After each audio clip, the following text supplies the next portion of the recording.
Today's highlighted coin is the 2025 Christ Defeats Satan version 2. Is America beyond redemption? The erosion of morality and the fight for our nation's soul. Since the first day of the demonic success of Satan, when the serpent convinced gullible Eve to eat the forbidden fruit from the tree of knowledge, and that it would allow her and Adam to be like God, knowing good and evil, humanity has been dancing with the devil. Thanks to Christianity, there are no more dramatic nor better understood opposites on earth than good and evil. One provides all of the things necessary to attain salvation, while the other condemns humanity to hell. There can be no clearer definition of good and evil than that which is espoused by Christianity. And yet millions of supposedly educated people continue to ignore the obvious and wreak havoc on themselves and their communities. Whether you are a student of history or simply an observer of people who are living today, it's very clear that people continue to turn a deaf ear to the truth regarding the importance and origins of good behavior. These blatantly arrogant, prideful, and sinful people lie, cheat, and steal with abandon, and their actions not only negatively affect their own lives, but more importantly, their behavior negatively affects the rest of our lives as well.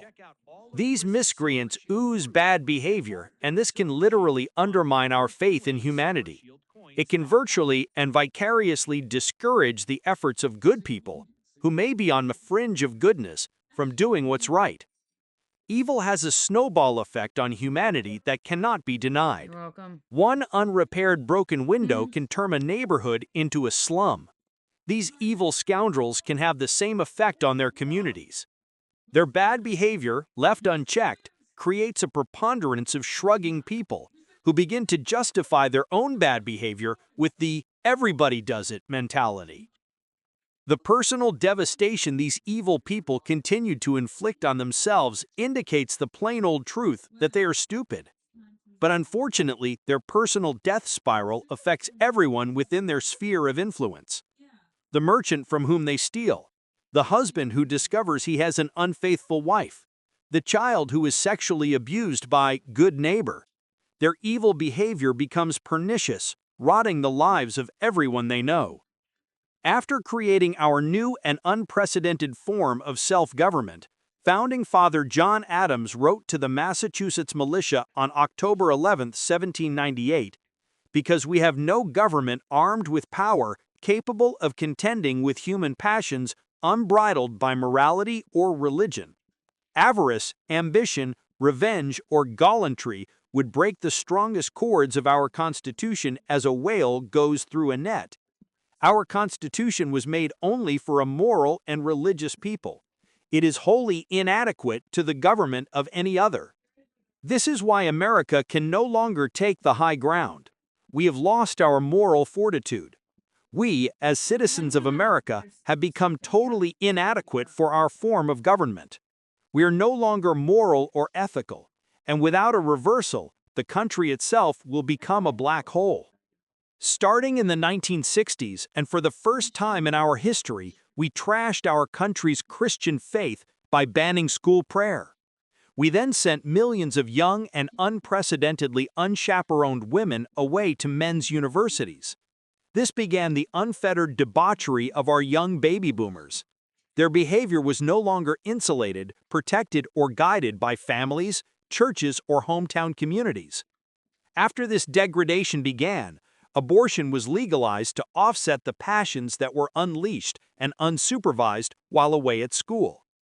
Once morality was vanquished, there was no stopping the bad behavior it generated.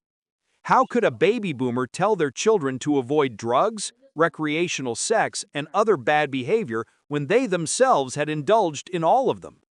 The kids just laughed, and another generation was lost to more perverse behavior. We are living with the dissolution of our country's moral fiber. Today, 60 years after we kicked religion to the curb, and with most of the adults who were raised with Christianity as their inspiration have passed away, you are hard-pressed to find unsupervised people who can be trusted to do the right thing. Soon after the Pennsylvania assassination attempt on President Trump's life, he astutely said that God spared his life for a reason, and that we're going to bring back religion into our country. Chris's coin, Christ Defeats Satan, illustrates Trump's understanding of the importance of having a moral and ethical citizenry. Satan can only be defeated by Christ, and this path is literally our only hope for a better future. Donald Trump is known for keeping his promises. Bringing back Christianity to the fore of public life in America is one of the most crucial promises he's made to Americans. He cannot afford to overlook this commitment because we as a country are literally at the end of our collective rope. Chris issues 2 new proofs each week, which are available for a limited time. These proofs come in a presentation box with a certificate of authenticity as shown here. They are also available in BU or Brilliant Uncirculated, which are only stamped once, and they come in copper as well. You can check out all of Chris's Silver Shield proofs and all things Silver Shield on ChrisDuaneSilverShieldCoins.com.